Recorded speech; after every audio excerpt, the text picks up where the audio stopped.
मेरे प्यारे, तुम दुनिया में लाखों बार प्रेम की बात करते हो, लेकिन सच तो ये है तुमने कभी प्रेम किया ही नहीं, और जो प्रेम ही नहीं कर पाया वह परमात्मा को कैसे पाएगा। एक आदमी रामानुज के पास आया। उसने कहा, मैं परमात्मा को पाना चाहता हूँ, मुझे रास्ता बताओ।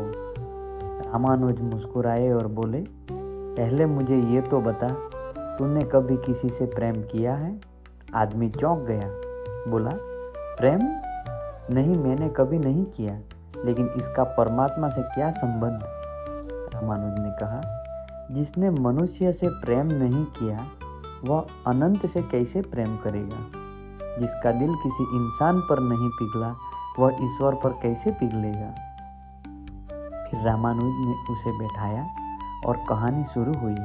उन्होंने कहा, तू जिसे प्रेम समझता है वह तो बस लेन देन है, सौदा है, भूख है, इच्छा है, कामना है, प्रेम नहीं। तू अपनी पत्नी से कहता है, मैं तुमसे प्रेम करता हूँ, लेकिन क्या तू सच में उसके लिए दिल से पिघला है? क्या तूने कभी उसे खो देने के डर में रातें जाग कर गुजारी है? नहीं, तूने सिर्फ शरीर को चाहा, लेकिन आत्मा को कभी छुआ ही नहीं। रामानुज बोले, प्रेम का पहला कदम है दूसरे के लिए मर जाना, अपनी अहंकार की मृत्यु, और तूने ये कभी नहीं किया। प्रेम बलिदान है, प्रेम समर्पण है, प्रेम आंसू है, प्रेम पीड़ा है, प्रेम हृदय की आग है, और जिसने ये नहीं जानी वह ईश्वर को कैसे जानेगा। फिर उन्होंने कहा, देख, दुनिया में हर आदमी कहता है मैं प्रेम करता हूँ, लेकिन 99% लोग धोखा दे रहे हैं। जो प्रेम करना चाहते हैं उसे पहले अपने भीतर मरना पड़ता है। रामानुज ने फिर पूछा, तूने कभी किसी के लिए रोया? कभी किसी के आंसू पोंछे? कभी किसी के दुखों को अपना दर्द माना? कभी किसी की खुशी में खुद बुझ गया? आदमी चुप था।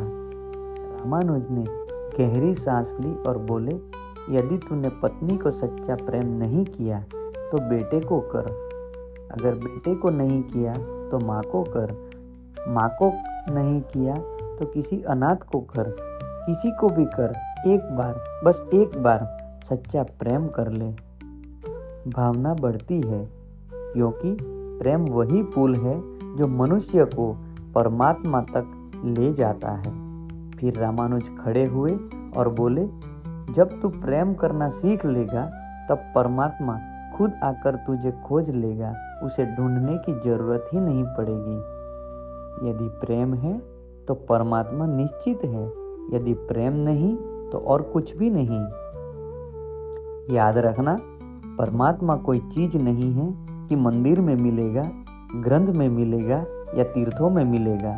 वह तभी आता है जब दिल में प्रेम भर जाता है, क्योंकि प्रेम ही ईश्वर का दूसरा नाम है। जिस दिन प्रेम हुआ, समझ लेना वही दिन तुम्हारा जन्म है।